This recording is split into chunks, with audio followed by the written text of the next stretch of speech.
Before Christ, it was a bit extreme, a little crazy. I grew up on the west side of Mesa.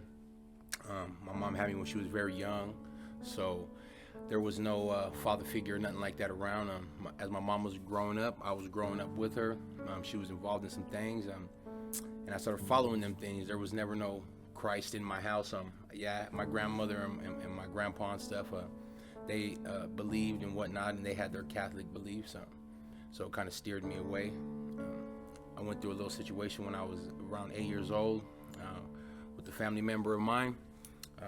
He did something to me, and from that point on, I just built this image and this persona that I didn't want the world to ever think, or anybody in the world to think they could hurt me, harm me, even think about trying to scare me or take anything from me like that was taken from me when I was a kid. So within that time, it went from drugs, gangs, to selling women, to taking care of violent matters for people.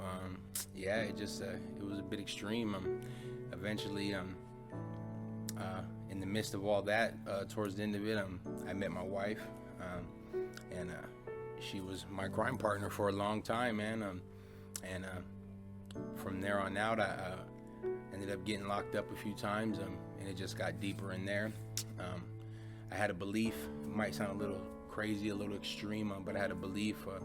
I used to be into some real evil, wicked stuff. So I had this thought and this thing in my head that was put into me when I was a teenager from a group of guys I was running around with, that the more pain and the more sick and wicked stuff that I inflicted into the world, with the hopes that when I died and I went to hell, maybe I could torture somebody and not be tortured. And as messed up as it seems, I carried that with me for a long time. Anybody who spoke about God or the happiness or anything like that, they got rejected real fast. I've heard people over speaking about God in my house. I went to prison, and that's kind of where things took a change for me, you know. My second prison bid, it was my last prison bid that I just did. It was quite of a chunky one. It was 5 years I did this time.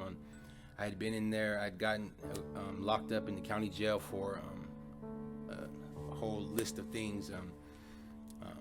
I got into a situation with somebody, ended up doing some things to that person, and the people that were surrounding that person and everybody around, they just gave everything to the cops about me.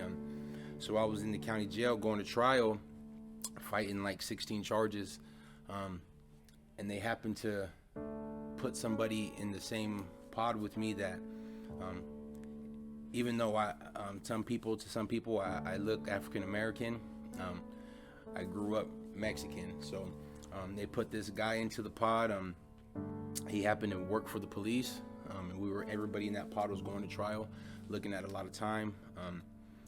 I had the weight of if I lost, I was getting 32 years. I had the weight of that on my shoulders, and I also had the weight on my shoulders from my gang on the streets and the things I have chose to do in my life. And my first bit in prison, I had already been so deep into something that once I go back to prison, whether it's for 5 years, 8 years, whatever, I know it's only going to get deeper. So if I go to prison and they find out that this person was around me, I did nothing about it, I'm not going to make it home. So I took things into my own hands, and I tried to take the man's life from him. And I did it publicly in the middle of the pod on camera, so everybody could see and everybody could know that this ain't what you're supposed to do. And I thought it was pretty much over for me. Through a little bit before that, and a little bit through that, and all that, I was reading the Bible just to pass time in my cell. After that situation, I got locked in a cell, and they would only let me out 1 hour every 3 days. And I got to reading the Bible a lot. I got to reflecting and going over things in my life. And man, I don't know what really happened. I just, for about a week, I stayed in my cell. I didn't come out. I didn't nothing. I just cried. I remembered everything I did wrong, everything I caused, anything to anybody in my whole life. and I wanted some help. I didn't know how to ask for help. I didn't know where to go. I didn't know who to ask. I didn't think getting on your knees and begging somebody who wasn't there was a real thing. So I sat there just talking like I'm talking to you. God was in control, man. That let me realize I'm a high violent gang member offender. They're not gonna put me around people who could possibly be harmed, and they did. It's against the law for them to do that.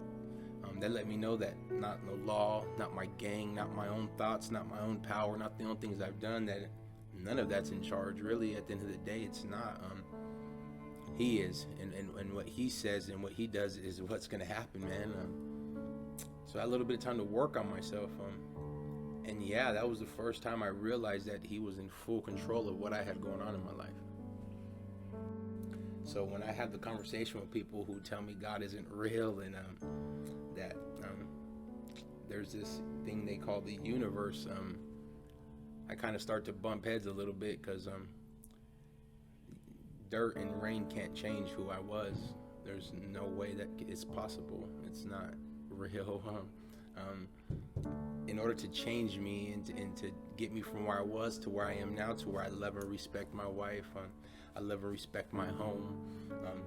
My wife can't even come home from work and take off her own shoes. To take me from where I was at to put me to that, and the man I am today, who thinks about even the slightest words that I say, I think about and I reflect when I go home. It has to be something bigger than all of us. It has to be something realer than me and you sitting here talking. So I know everything that our pastor teaches us, and I know everything that the word teaches us. I know everything that comes from above is real, and I wouldn't want to lose that for nothing, man. Nothing at all. I loved who I was at one point. I used to love it. I loved the fear of when I would walk in and people would fear me. I loved it. Now I get disgusted when I think about who I used to be. But I never went and searched for God. I never went and tried to chase him down and tried to be like, hey, I need your help. I didn't. He found me while I was locked in a cell and had nothing else to do. And I just was talking to nothing, so I thought. And he came for me, man.